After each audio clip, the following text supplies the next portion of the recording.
Hey everyone, in today's episode of AS Info Share, we're talking about a struggle many in the AS community know too well, what it feels like when a medication doesn't work. We'll talk about why it's not your fault, why the system can be so frustrating, and what can we do about it during our AS journey. Stick around.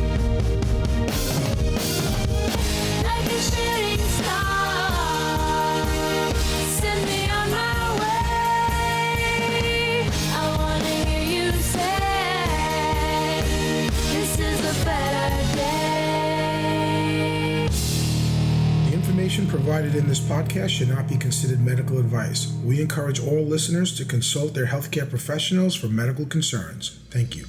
Hi everyone, and welcome to another episode of AS Info Share. Today we're talking about something that comes up again and again in AS communities on Facebook, Reddit, various patient forums, when some patients get this overwhelming feeling that they've somehow failed when a medication doesn't work. We see posts almost daily. I failed Humira, I failed Enbrel, or whatever the medication is. I failed, and we shouldn't be saying I failed. The tone is often disappointment, self-doubt, and frustration, and that's what we're going to be unpacking today. Before we get started, please take a moment to subscribe to our YouTube channel. If you're listening on platforms like Apple Podcasts, Spotify, iHeartRadio, or Amazon Music, be sure to follow us there as well. You can also connect with us on social media, including Facebook, X, Instagram, TikTok, and Reddit. And please visit our website, asinfoshare.com, for more content and updates. If you enjoy the show and want to support us, consider contributing through Buy Me a Coffee. You can find a link within the description or comments and on our website.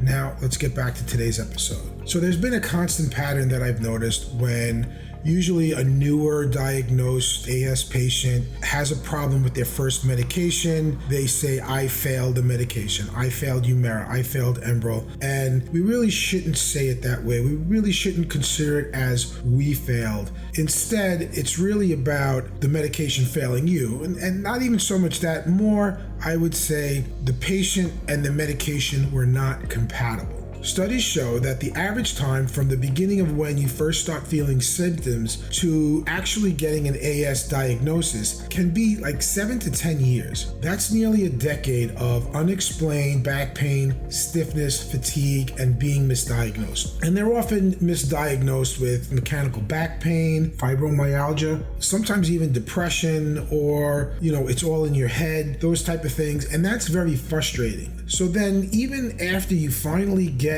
a diagnosis, there's often another wait. Insurance approvals, prior authorizations, and biological medication approvals. Add to that the time needed to try the medication out, which can take 12 weeks or more just to see if that medication works. So it's no wonder that when a medication doesn't help, patients feel defeated. They've already waited years to even get a shot at relief. But here's the truth. This is not your fault. You are not broken. And most importantly, you're not alone. Let's break down why treatments don't always help. Ankylosing spondylitis is a heterogeneous disease, meaning it looks different from person to person. Some people have predominantly axial symptoms like spine and sacroiliac joint pain, while others have peripheral arthritis, enthesitis, or uveitis, or other conditions. Medications, especially biologics like TNF inhibitors or IL-17 inhibitors, work by targeting specific parts of the immune system. But your immune system may respond differently than someone else's. So when a biologic doesn't work for you, it's not a failure on your part, it's a mismatch. And with the growing list of treatment options, another one might be the right fit. There are guidelines now with NSAIDs, TNF inhibitors, IL-17 inhibitors, and JAK inhibitors for AS treatment. Clinical trial data shows that about 30 to 40% of patients do not respond adequately to their first biologic, making switching common and medically appropriate. Think of AS treatment as trial and adaptation, not trial and error or trial and failure. Trial and adaptation.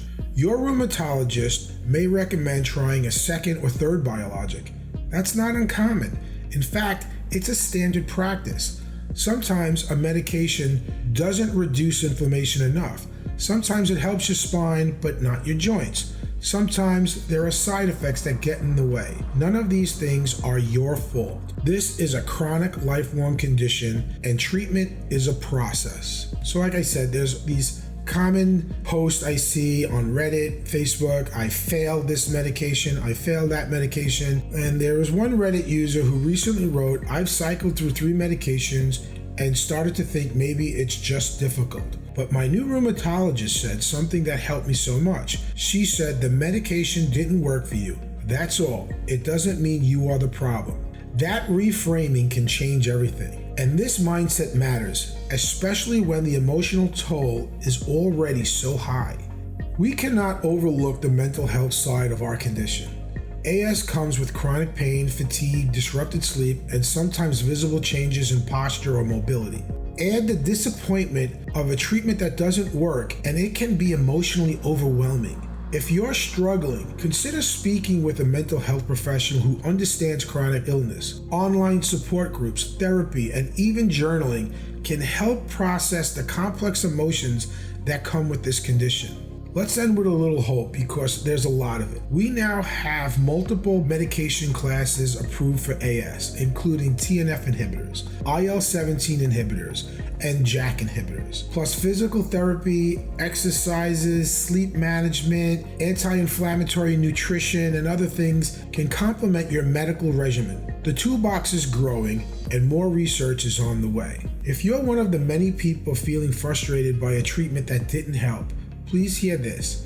You didn't fail. You're navigating. You're advocating for yourself, and that is strength. Keep going. Keep asking questions. Keep believing that relief is still possible because it is. Talk to your rheumatologist. Talk to your physical therapist. Remember that motion is the lotion. Keep moving, keep exercising, keep stretching, and keep good communication with your rheumatologist about the medication that you're taking. If you feel it's not working, talk to them. Try something new. So thanks for joining us today on ASM for Share.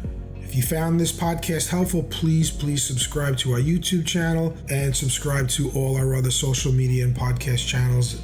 We'll see you next time. Thank you.